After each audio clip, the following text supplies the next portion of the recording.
jelas antara hukum dan moral, antara desain dan desolat, dan aliran ini memandang bahwasanya hukum itu bergantung kepada undang-undang.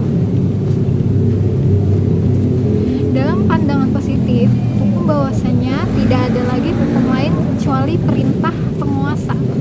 Keadilan ini adalah keadilan yang sesuai dengan undang-undang, atau bahkan dilihat secara garis besar positif, hukum ini memaknai hakikat hukum sebagai norma-norma positif dalam sistem perundang-undangan. Positif hukum sendiri dapat dibedakan menjadi dua, yaitu aliran hukum positif analitis atau bisa disebut dengan positif sosiologis, yang berarti yang dikembangkan oleh John Austin, hukum adalah perintah dari penguasa negara. Hakikat hukum menurut Austin sendiri terletak pada perintah itu sendiri. Yang kedua, aliran hukum murni atau bisa disebut dengan positif judiris. Aliran hukum ini dikembangkan oleh Hans Kelsen. Menurut Kelsen, hukum harus dibersihkan anaris yang non-yuridis seperti unsur sosiologis, politis, bahkan etis. Pemikiran inilah yang kemudian dikenal dengan teori hukum murni atau Kelsen. Unsur-unsur hukum positif sendiri merupakan komponen atau bagian yang membentuk sistem hukum suatu negara. Hukum positif sendiri meliputi beberapa unsur, yang diantaranya adalah peraturan mengenai tingkah laku manusia dalam kehidupan bermasyarakat. Peraturan diadakan atau dibuat oleh badan yang resmi. Peraturan bersifat memaksa. Sanksi dalam pelanggaran peraturan tersebut bersifat tegas. Fungsi dan tujuan hukum positif adalah sebuah pembentukan suatu hukum tentunya memiliki sebuah fungsi dan tujuan, antara lain sebagai alat pengatur tata tertib, sebagai sarana mewujudkan keadilan sosial, sebagai sarana penggerak pembangunan, sebagai alat penyelesaian sengketa. Sumber hukum positif sendiri diklarifikasikan dalam dua bentuk, yaitu sumber hukum formil dan sumber hukum material. Sumber hukum formil, yaitu sumber yang menentukan bentuk yang berasal dari substansi hukum itu sendiri. Contohnya itu ada undang-undang, adat dan kebiasaan, traktat, jurisprudensi, dan doktrin. Contoh sumber hukum material diantaranya perasaan hukum seseorang atau pendapat hukum, agama, kebiasaan, politik hukum, dan pemerintah. Assalamualaikum warahmatullahi wabarakatuh. Sini akan saya melanjutkan dari pembicaraan Aucia yang judulnya Tokoh Filsafat Hukum Positifisme dan Pendapatnya. Filsafat hukum positifisme merupakan upaya untuk mempelajari hukum positifisme secara mendalam, terperinci dan radikal untuk menemukan kebenaran dari hukum positifisme. Upaya yang dilakukan adalah dengan memahami teori hukum yang dikemukakan oleh tokoh aliran hukum positifisme yang kemudian melahirkan konsep hukum yang benar dalam tatanan aliran hukum positifisme. Oleh karena itu, berikut ini akan dijelaskan tentang tokoh aliran positifisme beserta teori yang digunakan, kemudian konsep yang dihasilkan.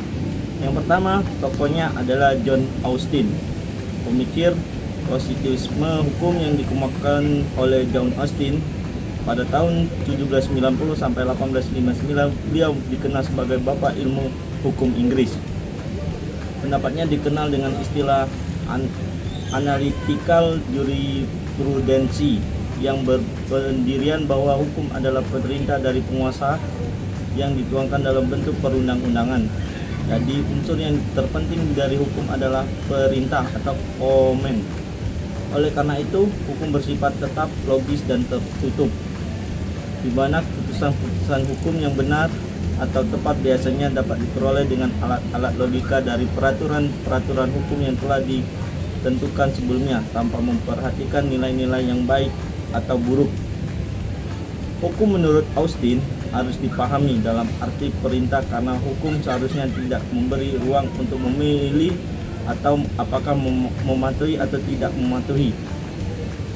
Austin menegaskan bahwa hukum bukan setumpuk peraturan atau nasihat moral, namun hukum sebagai perintah yang memuat dua elemen dasar yang yaitu hukum sebagai keinginan penguasa harus ditaati dan hukum memiliki kemampuan untuk menciptakan sesuatu yang tidak menyenangkan atau bahkan membahayakan subjek yang melanggarnya. Individu yang terkena perintah ada keharusan untuk menaatinya. Kegagalan memenuhi tuntutan perintah akan mendapatkan sanksi hukum. Austin mengungkap ada dua pembedaan besar berkaitan dengan hukum, yaitu satu, hukum Tuhan adalah hukum yang diciptakan Tuhan untuk makhluk ciptaannya. Hukum ini merupakan suatu moral hidup manusia dalam arti sejati. Yang kedua, hukum manusia adalah hukum yang dibuat manusia untuk manusia. Hukum manusia ini dibedakan menjadi dua, yaitu satu, hukum yang sebenarnya atau properly sovereign. Hukum ini sebagai superior politik dalam melaksanakan hak-hak yang diberikan oleh otoritas politik. Yang kedua, hukum yang sebenarnya bukan hukum, improperly sovereign. Hal ini mencakup hukum-hukum yang ada karena analogi, misalnya aturan-aturan yang menyangkut keanggotaan seseorang dalam kelompok tertentu. Saya ingin melanjutkan pembahasan yang telah dibacakan oleh Bang Andres sebelumnya. Untuk tokoh yang kedua yaitu ada Gustav Radbruch. Gustav Radbruch berasal dari Jerman, mengajarkan bahwa hukum harus memuat tiga dasar, yakni nilai keadilan, aspek filosofis, nilai kepastian, aspek yuridis, dan nilai kemanfaatan, aspek sosiologis.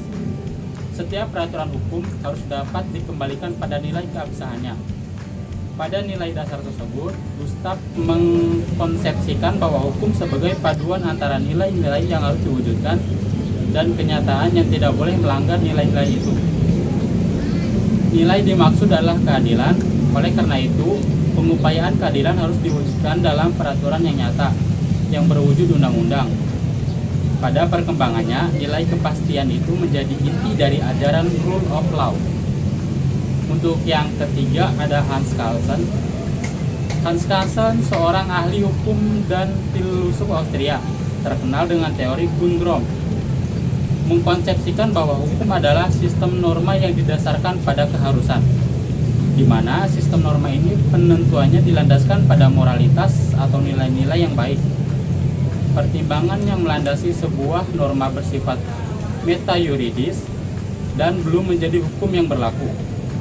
Norma itu akan menjadi hukum yang berlaku apabila dikehendaki oleh masyarakat dan dituangkan dalam wujud tertulis, kemudian oleh negara dan memuat pemerintah.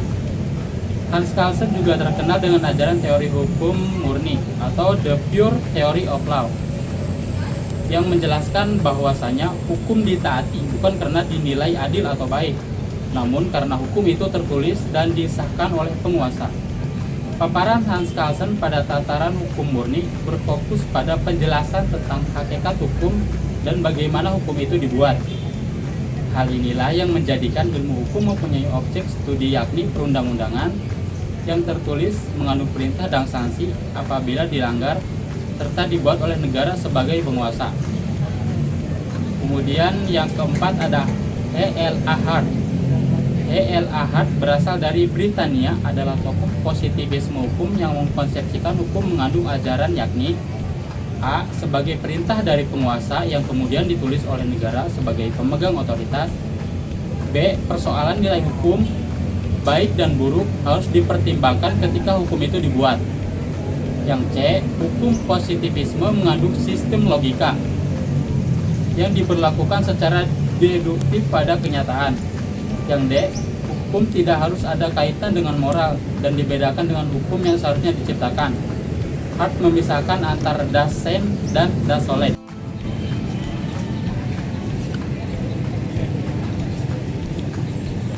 Nah, melanjutkan penjelasan yang tadi ya, aliran pemikiran Critical Legal Studies Movement atau gerakan studi hukum kritis yang menjelaskan bahwa paradigma hukum positif yang menjadi kiblat dalam membaca hukum selama ini sudah kehilangan relevansinya dalam menjawab masalah-masalah hukum. Nah, selanjutnya menurut Sutandio Widyo Subroto berpendapat bahwa hukum secara keseluruhan bukan hanya sebagai persoalan menerapkan pasal undang-undang. Sementara persoalan empiris yang menyangkut kepekaan terhadap latar belakang sosial, budaya, kondisi politik, ekonomi, dan sebagainya justru luput dari perhatian. Berdasarkan pemahaman ini memperlihatkan bahwa keberadaan undang-undang masih terdapat kekurangan-kekurangan dan kekurangan itu perlu dilengkapi. Nah, kemudian teori hukum kritis berupaya mengkritisi teori hukum positivisme melalui penselarasan undang-undang dengan keadaan masyarakat secara nyata dengan mempertimbangkan sebagai faktor seperti preferensi ideologis, bahasa, kepercayaan, nilai-nilai, kemudian konteks politik dalam proses pembentukan dan aplikasi hukum atau external relationship. Nah, kemudian Eugene Illich, salah satu tokoh mazhab sociological jurisprudence, menyatakan bahwa hukum yang baik adalah yang sesuai dengan hukum yang hidup dalam masyarakat.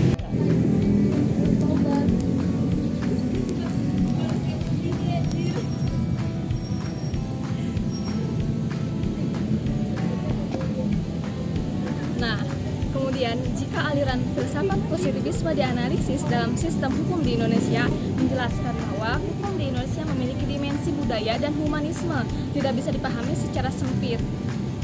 Tidak hanya dipandang sebagai kenyataan biologis, naluriah, sebagaimana halnya binatang, melainkan ada kenyataan psikologis, rohani, dan jasmani. Oleh karena itu, aliran positivisme tidak dapat diterapkan di Indonesia secara mutlak, karena tidak mampu menegakkan keadilan yang sesuai dengan perasaan masyarakat. Selain itu, aliran positivisme tidak membuka dan menerima dimensi atau norma lain selain apa yang ada di dalam hukum peraturan itu sendiri. Jadi kesimpulannya adalah penjelasan di atas dapat disimpulkan bahwa aliran positif hukum muncul pada abad ke-19 dan berkembang di Eropa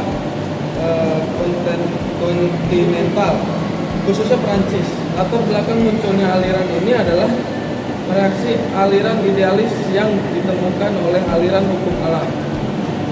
Pun berpikir aliran filsafat positivisme adalah mendasar pada kenyataan, realitas atau fakta, dan bukti, tidak bersifat metafisik dan tidak menjelaskan emisi. Gejala alam diterangkan berbasis hubungan sebab akibat, dan dari itu kemudian didapatkan dalil-dalil atau hukum-hukum yang tidak tergantung ruang dan waktu. Menempatkan fenomena sebagai objek yang dapat digeneralisasikan untuk diramaikan atau diprediksi. Meyakini bahwa satu realitas atau gejala dapat direduksi menjadi unsur-unsur yang saling terkait membentuk sistem yang dapat diamati. Prinsip dasar aliran positivisme hukum yakni hukum adalah perintah terhadap manusia, harus dipisahkan dengan studi sosiologis, historis, dan evaluasi kritis. Keputusan-keputusan dapat